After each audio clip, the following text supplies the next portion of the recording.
Jalen, tough performance tonight. Do you feel this team has lost confidence? And if so, how do you get it back? I don't think we lost confidence. We've been missing shots. Shots we know that we make, night to night, been missing them. So, I don't think it's a lack of confidence. I just think we gotta make shots. Jalen, how frustrating is that for you guys? I mean, you guys have shown a track record where you have that ability to make free throws. You've shown that you're a good free throw shooting team. How frustrating is it for you guys when it's typically stuff that you know that you can do, but it doesn't work for you here tonight? It's a little frustrating. What do we shoot from the free throw line? 57. 57. Yeah, that's not us at all. It's not Oakland. So it's a little frustrating, but like I said, I don't think it's a lack of confidence. We got to get back in the gym. Obviously, shoot more free throws and be ready for Sunday. Quick turnaround.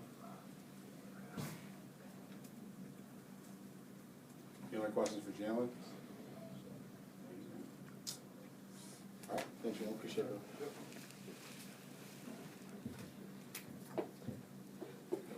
Coach, you can do a statement if you want, or you just fire away with questions. Somebody asked me a week or two ago if it's time to circle the wagons, and I said no. Well, now it's time. I felt we needed to play a few more games to figure out who we are, and so we've played those games. We've now won one of our last 5. We've lost 3 times at home, and so we need to figure a few things out and maybe make a few changes. We'll take a good look at it. We don't have a lot of time. The biggest change I think I've got to make is I think it's time to just put Braylon out there and let him play through his mistakes. I don't want to. I thought we could still win the league championship tonight. Going into the game tonight, I felt if we won the next 5 games, that Valpo would be coming in here and we'd be playing them for first place. We didn't. Not only didn't we win the next 5, we didn't win the first one. So, when Braylon, I whispered something to Hipsher after the starting lineup. I said, oh my God, we're starting 2 freshmen. Yeah, I mean, it just didn't even dawn on me that until I heard the announcements. And then Braylon really struggled out of the gate as he did at Wright State, and I sat him. And with about, I think, Shrine trying to play in the point probably isn't the best thing for us. He tried his heart out, but the thing that him playing the point, or maybe Nick playing the point, non-pure point guards, is that in our offense, the ball's got to be delivered on time, and when we didn't have a pure point guard out there, the first pass might not have been to the first open guy, and so, and that's not their fault because they're not point guards. It's my fault because I put them there in that position. So now Bugs, I think we turned it over 3 times in a row and they got it up to 18 or 20, and I put Bugs in and he finally made a shot, and I just let him play. And he made a bunch of mistakes, and when you're going to catch up late in a game like that, you can't make some of the mistakes he made, especially on the defensive end. But Gabe Felder made a bunch of mistakes as a freshman, but we weren't fighting for a championship, so he got to play through them and he got better.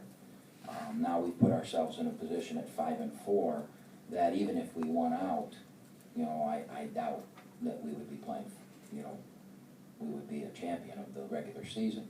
So now it's my job to figure it out, and one of the things that I need to do, especially with Stevie out until Stevie gets back, is I got to get Braylon to let him play through his mistakes and let him get better and grow and hopefully so that on March 5th or 4th or whenever it is that we go into the tournament, that he's matured and won't make those mistakes. So it's little things like that are the little changes that I probably have to make.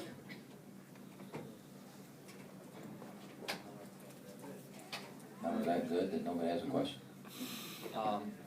You guys made the run. I think Jalen had back-to-back. He had offensive rebounds and putbacks, and he picks up his 4th foul, and that turns out to sit him again. And it turned out to be foul.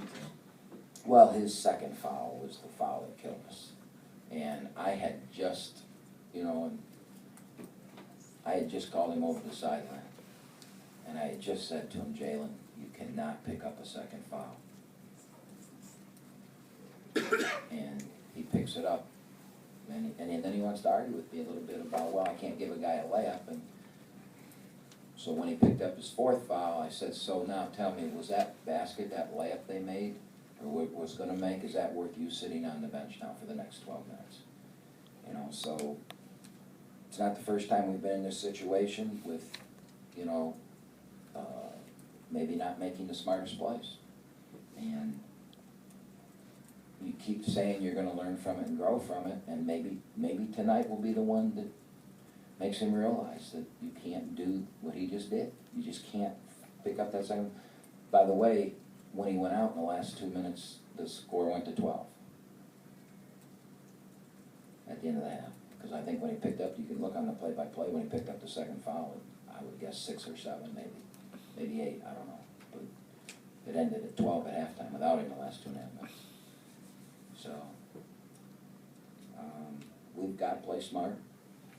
We just have to. And, you know, you just,